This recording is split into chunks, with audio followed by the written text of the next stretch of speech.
بسم اللہ الرحمن الرحیم۔ الحمد للہ رب العالمین، والصلاة والسلام علی سید المرسلین و خاتم النبیین، اما بعد۔ صحیح بخاری، باب کتاب الصلاۃ، حدیث نمبر 441، اردو ترجمہ۔ ہم سے قنیبہ بن سعید نے بیان کیا، کہا ہم سے عبدالعزیز بن ابی حازم نے بیان کیا، انہوں نے اپنے باپ ابو حازم سہل بن دینار سے، انہوں نے سہل بن سعد رضی اللہ عنہ سے کہ رسول اللہ صلی اللہ علیہ وسلم فاطمہ رضی اللہ عنہا کے گھر تشریف لائے، دیکھا کہ حضرت علی رضی اللہ عنہ گھر میں موجود نہیں ہیں۔ آپ نے دریافت فرمایا کہ تمہارے چچا کے بیٹے کہاں ہیں؟ انہوں نے بتایا کہ میرے اور ان کے درمیان کچھ ناگواری پیش آ گئی اور وہ مجھ پر خفا ہو کر کہیں باہر چلے گئے ہیں اور میرے یہاں قیلولہ بھی نہیں کیا ہے۔ اس کے بعد رسول اللہ صلی اللہ علیہ وسلم نے ایک شخص سے کہا کہ علی رضی اللہ عنہ کو تلاش کرو، کہاں ہیں؟ وہ آئے اور بتایا کہ مسجد میں سوئے ہوئے ہیں۔ پھر نبی کریم صلی اللہ علیہ وسلم تشریف لائے۔ حضرت علی رضی اللہ عنہ لیٹے ہوئے تھے، چادر آپ کے پہلو سے گر گئی تھی اور جس پر مٹی لگ گئی تھی۔ رسول اللہ صلی اللہ علیہ وسلم جسم سے دھول جھاڑ رہے تھے اور فرما رہے تھے، اٹھو ابو تراب اٹھو۔ حدیث نمبر 442، اردو ترجمہ۔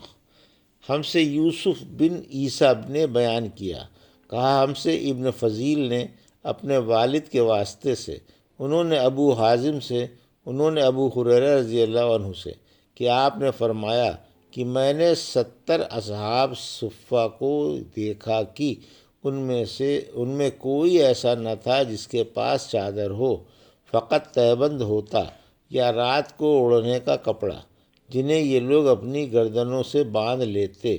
یہ کپڑے کسی کے آدھی پنڈلی تک آتے اور کسی کے ٹخنوں تک۔ یہ حضرات ان کپڑوں کو اس خیال سے کہ کہیں شرمگاہ نہ کھل جائے، اپنے ہاتھوں سے سمیٹتے رہتے تھے۔ حدیث نمبر 443، اردو ترجمہ۔ سفر سے واپسی پر نماز پڑھنے کے بیان میں کعب بن مالک سے نقل ہے کہ نبی کریم صلی اللہ علیہ وسلم جب کسی سفر سے لوٹ کر مدینے میں تشریف لاتے تو پہلے مسجد میں جاتے اور نماز پڑھتے۔ ہم سے خلاد بن یحییٰ نے بیان کیا، کہا ہم سے محارب بن وسار نے جابر بن عبداللہ رضی اللہ عنہ کے واسطے سے، وہ کہتے ہیں کہ میں نبی کریم صلی اللہ علیہ وسلم کی خدمت میں حاضر ہوا، آپ اس وقت مسجد میں تشریف فرما تھے۔ مسعر نے کہا، میرا خیال ہے کہ محارب نے چاشت کا وقت بتایا تھا۔ حضور اکرم صلی اللہ علیہ وسلم نے فرمایا کہ پہلے 2 رکعت نماز پڑھ، اور میرا آن حضرت صلی اللہ علیہ وسلم پر کچھ قرض تھا جسے آپ نے ادا کیا اور زیادہ ہی دیا۔ حدیث نمبر 444، اردو ترجمہ۔ اس بارے میں کہ جب کوئی مسجد میں داخل ہو تو بیٹھنے سے پہلے 2 رکعت نماز پڑھنی چاہیے۔ ہم سے عبداللہ بن یوسف نے بیان کیا، انہوں نے کہا کہ ہمیں امام مالک نے عامر بن عبداللہ بن زبیر سے یہ خبر پہنچائی، انہوں نے عمرو بن سلیم زرقی کے واسطے سے بیان کیا، انہوں نے ابو قتادہ سلمی رضی اللہ عنہ سے کہ رسول اللہ صلی اللہ علیہ وسلم نے فرمایا، جب تم میں سے کوئی شخص مسجد میں داخل ہو تو بیٹھنے سے پہلے 2 رکعت نماز پڑھ لے۔ حدیث نمبر 445، اردو ترجمہ۔ مسجد میں ریاح یعنی ہوا خارج کرنا۔ ہم سے عبداللہ بن یوسف نے بیان کیا کہ کہا ہمیں مالک نے ابو زناد سے، انہوں نے اعراج سے، انہوں نے ابو ہریرہ رضی اللہ عنہ سے کہ رسول اللہ صلی اللہ علیہ وسلم نے فرمایا، جب تک تم اپنے مصلی پر جہاں تم نے نماز پڑھی تھی بیٹھے رہو اور ہوا خارج نہ کرو تو ملائکہ تم پر برابر درود بھیجتے رہتے ہیں، کہتے ہیں اے اللہ اس کی مغفرت کیجیے، اے اللہ اس پر رحم کیجیے۔ حدیث نمبر 446 اردو ترجمہ۔ مسجد کی عمارت۔ ابو سعید نے کہا کہ مسجد نبوی کی چھت کھجور کی شاخوں سے بنائی گئی تھی۔ عمر رضی اللہ عنہ نے مسجد کی تعمیر کا حکم دیا اور فرمایا کہ میں لوگوں کو بارش سے بچانا چاہتا ہوں اور مسجدوں پر سرخ زرد رنگ مت کرو کہ اس سے لوگ فتنے میں پڑ جائیں گے۔ انس رضی اللہ عنہ نے فرمایا کہ اس طرح پختہ بنوانے سے لوگ مساجد پر فخر کرنے لگیں گے مگر ان کو آباد بہت کم لوگ کریں گے۔ ابن عباس رضی اللہ عنہ نے فرمایا تم بھی مساجد کی اسی طرح زیبائش کرو گے جس طرح یہود و نصارہ نے کی۔ ہم سے علی بن عبداللہ نے بیان کیا، انہوں نے کہا ہم سے یعقوب بن ابراہیم بن سعید نے بیان کیا، انہوں نے کہا مجھ سے میرے والد ابراہیم بن سعید نے صالح بن کیسان کے واسطے سے، ہم سے نافع نے عبداللہ بن عمر رضی اللہ عنہ نے انہیں خبر دی کہ نبی کریم صلی اللہ علیہ وسلم کے زمانے میں مسجد نبوی کچی اینٹوں سے بنائی گئی تھی۔ اس کی چھت کھجور کی شاخوں کی تھی اور ستون اسی کی کڑیوں کے۔ حضرت ابوبکر رضی اللہ عنہ نے اس میں کسی قسم کی زیادتی نہیں کی، البتہ حضرت عمر رضی اللہ عنہ نے اسے بڑھایا اور اس کی تعمیر رسول اللہ صلی اللہ علیہ وسلم کی بنائی ہوئی بنیادوں کے مطابق کچی اینٹوں اور کھجور کی شاخوں سے کی اور اس کے ستون بھی کڑیوں ہی کے رکھے۔ پھر حضرت عثمان رضی اللہ عنہ نے اس کی عمارت کو بدل دیا اور اس میں بہت سی زیادتی کی۔ اس کی دیواریں منقش پتھروں اور گچھ سے بنائیں، اس کے ستون بھی منقش پتھروں سے بنوائے اور چھت ساگون سے بنائی۔ حدیث نمبر 447 اس بارے میں کہ مسجد بنانے میں مدد کرنا یعنی اپنی جان و مال سے حصہ لینا کار ثواب ہے۔ اللہ تعالیٰ کا ارشاد ہے ما کان للمشرکین ان یأمروا مساجد اللہ، مشرکین کے لیے لائق نہیں کہ اللہ تعالیٰ کی مسجدوں کی تعمیر میں حصہ لیں۔ ہم سے مسجد نے بیان کیا، کہا ہم سے عبدالعزیز بن مختار نے بیان کیا، کہا کہ ہم سے خالد خدا نے اکرمہ سے، انہوں نے بیان کیا کہ مجھ سے اور اپنے صاحبزادے علی سے ابن عباس رضی اللہ عنہ نے کہا کہ ابو سعید خدری رضی اللہ عنہ کی خدمت میں جاؤ اور ان کی احادیث سنو۔ ہم گئے تو دیکھا کہ ابو سعید رضی اللہ عنہ اپنے باغ کو درست کر رہے تھے۔ ہم کو دیکھ کر آپ نے اپنی چادر سنبھالی اور گوٹ مار کر بیٹھ گئے، پھر ہم سے حدیث بیان کرنے لگے۔ جب مسجد نبوی کے بنانے کا ذکر آیا تو آپ نے بتایا کہ ہم تو مسجد کے بنانے میں حصہ لیتے وقت ایک ایک اینٹ اٹھاتے، لیکن عمار دو دو اینٹیں اٹھا رہے تھے۔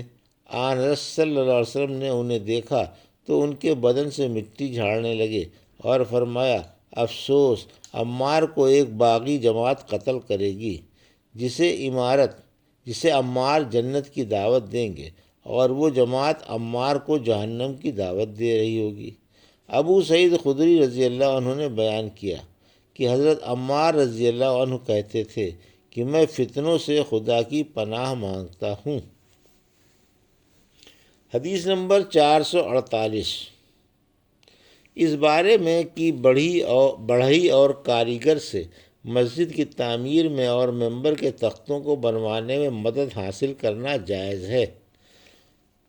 ہم سے قنیبہ بن سعید نے بیان کیا، کہا کہ ہم سے عبدالعزیز نے ابو حازم کے واسطے سے، انہوں نے سہل رضی اللہ عنہ سے کہ نبی کریم صلی اللہ علیہ وسلم نے ایک عورت کے پاس ایک آدمی بھیجا کہ وہ اپنے بڑھئی غلام سے کہیں کہ میرے لیے ممبر لکڑیوں کے تختوں سے بنا دے جن پر میں بیٹھا کروں۔ حدیث نمبر 449 اردو ترجمہ۔ ہم سے خلاد بن یحییٰ نے بیان کیا، انہوں نے کہا کہ ہم سے عبد الواحد بن ایمن نے اپنے والد کے واسطے سے بیان کیا، انہوں نے جابر بن عبداللہ رضی اللہ عنہ سے کہ ایک عورت نے کہا، یا رسول اللہ، کیا میں آپ کے لیے کوئی ایسی چیز نہ بنا دوں جس پر آپ بیٹھا کریں، جب کہ میرا ایک بڑھئی غلام بھی ہے؟ آپ نے فرمایا، اگر تو چاہے تو ممبر بنوا دے۔ حدیث نمبر 450، اردو ترجمہ۔ جس نے مسجد بنائی اس کے اجر و ثواب کا بیان۔ ہم سے یحییٰ بن سلیمان نے بیان کیا، انہوں نے کہا کہ ہم سے عبداللہ بن وہب نے بیان کیا، انہوں نے کہا کہ مجھ سے عمر بن حارث نے بیان کیا، انہوں نے کہا ہم سے بکیر بن عبداللہ نے بیان کیا، ان سے عاصم بن عمر بن قتادہ نے بیان کیا، انہوں نے عبید اللہ بن اسود خولانی سے سنا، انہوں نے حضرت عثمان بن عفان رضی اللہ عنہ سے سنا کہ مسجد نبوی کی تعمیر کے متعلق لوگوں کی باتوں کو سن کر آپ صلی اللہ علیہ وسلم نے فرمایا کہ تم لوگوں نے بہت زیادہ باتیں کی ہیں، حالانکہ میں نے نبی کریم صلی اللہ علیہ وسلم سے سنا ہے کہ جس نے مسجد بنائی۔ بکیر راوی نے کہا، میرا خیال ہے کہ آپ نے یہ بھی فرمایا کہ اس سے مقصود اللہ تعالیٰ کی رضا ہو تو اللہ تعالیٰ ایسا ہی ایک مکان جنت میں اس کے لیے بنائے گا۔ حدیث نمبر 451، جب کوئی مسجد میں جائے تو اپنے تیر کے پھل کو تھامے رکھے تاکہ کسی نمازی کو تکلیف نہ ہو۔ ہم سے قنیبیہ بن سعید نے بیان کیا، کہا ہم سے سفیان بن عینیہ نے، انہوں نے کہا کہ میں نے عمر بن دینار سے پوچھا، کیا تم نے جابر بن عبداللہ سے یہ حدیث سنی ہے کہ ایک شخص مسجد نبوی میں آیا اور وہ تیر لیے ہوئے تھا، رسول اللہ صلی اللہ علیہ وسلم نے اس سے فرمایا کہ ان کی نوکیں تھامے رکھو۔ یہ تھا صحیح بخاری باب کتاب الصلاۃ کی حدیث نمبر 441 سے 451 کا اردو ترجمہ جو ابھی آپ نے سماعت فرمایا۔ اللہ سے دعا ہے کہ اللہ مجھے ہم سب کو ان حدیثوں کی صحیح سمجھ عطا فرما اور ان پر زندگی گزارنے کی توفیق عطا فرما، آمین یا رب العالمین۔